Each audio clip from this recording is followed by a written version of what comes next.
co-powered by Techno।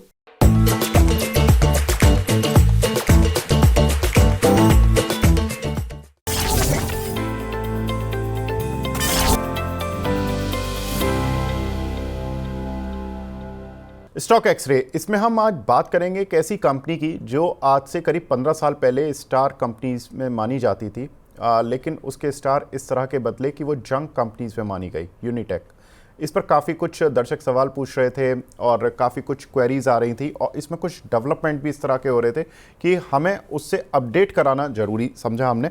और company में कुछ एक खबरें चल रही हैं, वो खबरें कुछ इस तरह की हैं जो कि इसके शेयर पर हम बाद में बात करेंगे कि शेयर किस तरह का चला है।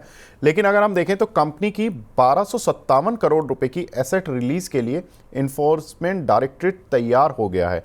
अब ये ईडी जो तैयार हुआ है वो किस लिए हुआ है, क्योंकि ये जो 1257 करोड़ रुपए की एसेट थी ये पुराने प्रमोटर की फंड साइफनिंग से जुड़ी हुई थी, जिसकी वजह से ईडी ने इनकी एसेट फ्रीज कर दी थी।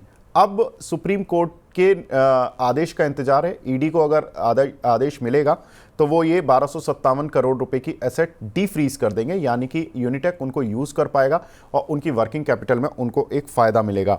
साथ ही अगर देखें तो कंपनी के रुके हुए प्रोजेक्ट्स पर भी अब काम शुरू हो चुका है। सन 2006-2008 में इनके बहुत सारे प्रोजेक्ट्स थे जो इन्होंने नोएडा में लॉन्च किए हुए थे, और वो जब कंपनी के प्रमोटर का नाम आया, प्रमोटर फंसे, उसके बाद उनके पर कई तरह के आरोप लगे, तो कंपनी एक तरह से बिल्कुल इंसॉल्वेंसी के कगार पर आ गई थी। फिर गवर्नमेंट ने अपना बोर्ड बिठाया इस कंपनी में और अब ये गवर्नमेंट के बोर्ड के द्वारा ही संचालित की जाती है। अब कंपनी के लेकिन प्रोजेक्ट्स काफ़ी रुक गए थे इस पूरी कश्मकश में, और इसमें इनके जो मेन 3 प्रोजेक्ट्स हैं, जिसमें कि इनका एक जो प्रोजेक्ट है वो नोएडा के सेक्टर 96, 97, 98 में है, जिसमें कि भूमि पूजन हुआ है अभी सितंबर के सेकंड वीक में, जहां पर कि देखें तो कंपनी के पास 344 एकड़ ज़मीन है और कंपनी को इसमें 818 अपार्टमेंट बनवाने हैं, और ये सारे 818 अपार्टमेंट बने ही नहीं है, और तीनों सेक्टर में 638 अपार्टमेंट के लिए तो जो होम बायर्स हैं वो इंतज़ार कर रहे हैं कई सालों से। अब 180 अपार्टमेंट कंपनी जब पूरे 818 बनाएगी, जिसमें से 638 तो बायर्स को दे देगी, लेकिन 180 जो बचेंगे उनको बेचेगी भी, तो यहाँ से कंपनी को एक रेवेन्यू शुरू हो सकता है। साथ ही अगर देखें अक्टूबर से सेक्टर 113 में नोएडा के रुके हुए प्रोजेक्ट्स पर भी काम शुरू होने जा रहा है, तो नेक्स्ट मंथ से कंपनी कह रही है कि 113 सेक्टर में कंपनी का जो रुका हुआ प्रोजेक्ट है उस पर भी कंपनी काम शुरू करेगी। यहाँ पर 1621 होम बायर्स को घर मिल जाएगा अगर ये प्रोजेक्ट पूरा हो जाता है, तो ये एक इंपॉर्टेंट डेवलपमेंट जो कि कंपनी के साथ हो रहा है। साथ ही अगर देखें तो कंपनी का 117 सेक्टर में भी एक प्रोजेक्ट रुका हुआ है, जहाँ पर कि 3327 होम बायर्स को घर मिलने का इंतजार है।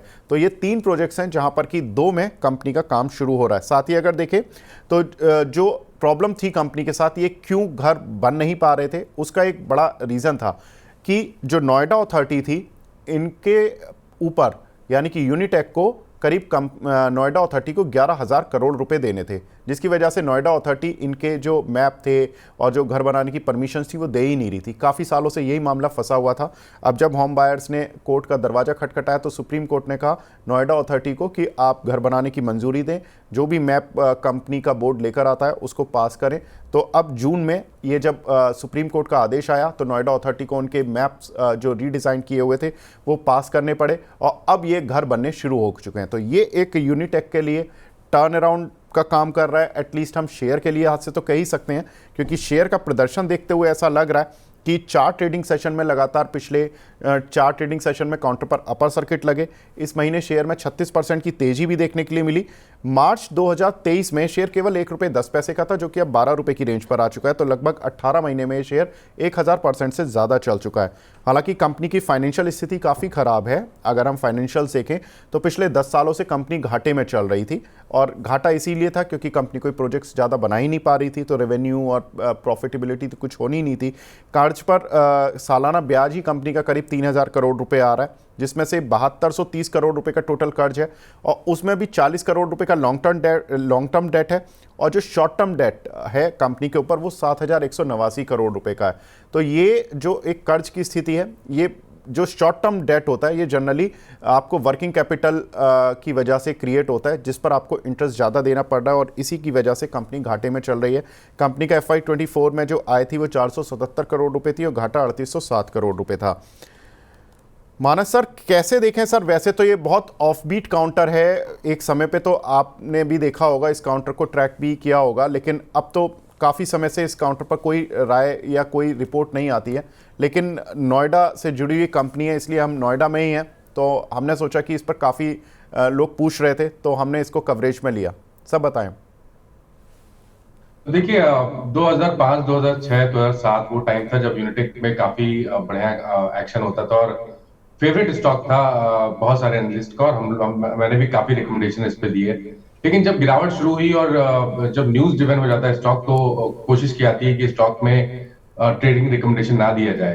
तो मेरे हिसाब से तो अभी भी यूनिटेक में मेरी राय कुछ भी नहीं है। मेरे ख्याल से एक बार फंडामेंटल राय लेना बेहतर रहेगा, टेक्निकली स्टॉक पे व्यू देना मुश्किल है। जी अंशुल जी, आप कुछ राय देना चाहेंगे इस काउंटर पर? देखिए, मैं भी वही मानस जी की सलाह के साथ जाऊंगा कि इस टाइप के काउंटर्स में सलाह देने का कोई मतलब नहीं है। आप कुछ भी सलाह दे दीजिए, आदमी ना स्टॉप लॉस लगाता है ना कुछ करता है और पैसा फंस जाता है। तो मैं भी अवॉइड की लिस्ट में डालूंगा। और एक मिनट देंगे अगर विवेक जी तो 2006 की बात की मानस जी ने। मेरा शेयर बाजार में आने का या टेक्निकल एनालिसिस सीखने की सबसे बड़ी वजह अगर कोई थी तो वो मानस जी थे। हम अच्छा। जब 2005-6 में हम लोग सब ब्रोकर थे और मानस जी की कंपनी के हम सब ब्रोकर थे। मानस जी के कॉल्स आते थे, फटाफट हमारी ब्रोकरेज बनती थी। फिर एक दिन मानस जी उस कंपनी से स्विच कर लिए और धंधा बहुत डाउन हुआ था। तो पापा ने कहा था कि ये थोड़ा सा पढ़ना लिखना सीखो इस चीज में कि भाई ब्रोकरेज वापस बनना स्टार्ट हो, क्लाइंट को हम बाई सेल की सलाह क्या देंगे। तो उसके बाद मैंने पढ़ना लिखना चालू किया था और मानस जी ने पहली बुक सजेस्ट की थी technical analysis of stock trends. वहां से मेरी जर्नी स्टार्ट हुई थी और आज देखिए मानस जी के साथ बैठे हैं। तो it is a great honour for me कि जिनकी वजह से ये चीज चालू हुई थी आज उनके साथ में बैठा हूँ। मानस सर, आप कुछ कहना चाहेंगे? तो आपके देखिए शिष्य- बहुत अच्छा लगता है कि जैसे अंशुल जी ने बताया कहाँ से उन्होंने सीखना शुरू किया और आज किस लेवल पे हैं। तो ये देख के बहुत अच्छा लगता है और बड़ा ऑनर फील होता है जब कोई ये कहता है कि मेरी वजह से है, तो हमसे इंस्पायर होकर कोई किसी ने इतनी अच्छी ग्रोथ की, तो बहुत ऑनर फील होता है। बिल्कुल। तो मानस सर, अंशुल सर के लिए एक अच्छी जर्नी, और एक तरफ गुरु बैठे हैं, एक तरफ शिष्य बैठे हैं, और दोनों ही अच्छा कर रहे हैं। और गुरु द्रोणाचार्य अर्जुन हम कहें तो दोनों की तरफ से अच्छी कॉल्स। लेकिन यूनिटेक पर बिल्कुल कोई राय नहीं मिली, क्योंकि ये थोड़ा सा सर्किट वाला शेयर है और कैटेगरी उस तरह की है कि यहाँ पर जनरली एनालिस्ट कुछ राय नहीं देते हैं और ऐसे काउंटर पर लोग फंसते हैं। तो केवल ये बात हमने इसलिए रखी है कि जो भी दर्शक इसमें या जो भी निवेशक इसमें हैं उनको ये अपडेट मिले कि कंपनी में चल क्या रहा है, क्योंकि ज़्यादातर लोग इस पर ये जानना चाहते थे कंपनी में चल क्या रहा है, ये शेयर चल क्यों रहा है। तो ये एक उनको बताने का तरीका था कि स्टॉक एक्सरे में कि यूनिटेक में क्या खबरें हैं, क्या डेवलपमेंट हो रहे हैं। बाय सेल रिकमेंडेशन इस काउंटर पर किसी भी एनालिस्ट की तरफ से हमारे पैनल में नहीं दी गई है। तो फिलहाल स्टॉक एक्सरे को यहीं पर रोकते हैं। को पावर्ड बाय टेक्नो।